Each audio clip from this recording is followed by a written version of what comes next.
Le détroit d'Ormuz, une nouvelle fois au cœur des tensions au Moyen-Orient. L'armée américaine affirme avoir frappé plus de 80 cibles en Iran ces dernières heures.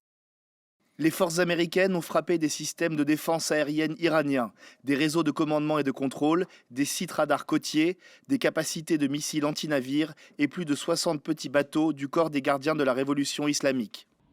En parallèle, Washington affirme avoir rétabli les sanctions sur le pétrole iranien. Elles avaient été suspendues après la signature d'un mémorandum avec Téhéran en juin dernier. Une réponse à une série d'attaques sur 3 navires commerciaux, dont un qatari et un saoudien près du détroit d'Ormuz.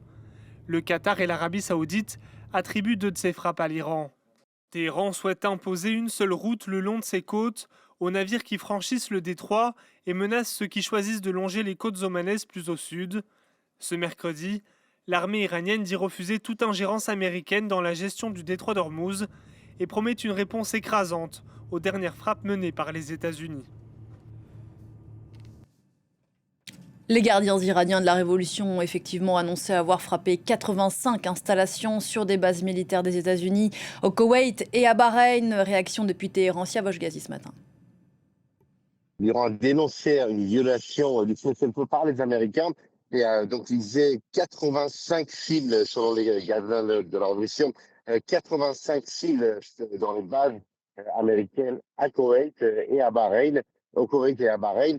Bahreïn, c'est le siège du CENTCOM. Donc, ces dernières semaines, à chaque fois qu'il y avait des riposte iraniennes ou des attaques iraniennes, le siège de CENTCOM a été visé.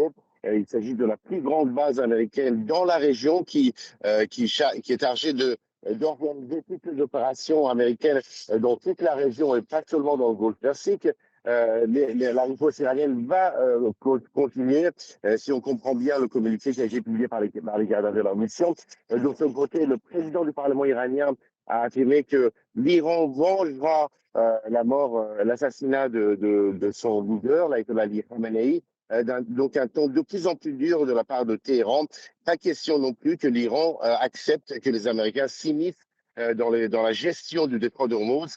Ce sont des itinéraires que l'Iran définit, qui doivent être choisis par les navires marchands qui veulent traverser le détroit avec l'accord des gardiens de la révolution. Donc, à chaque fois qu'il y aura une tentative de traverser du détroit sans l'autorisation de l'Iran, il y aura une riposte iranienne, il y aura une attaque iranienne ou des tirs d'avertissement.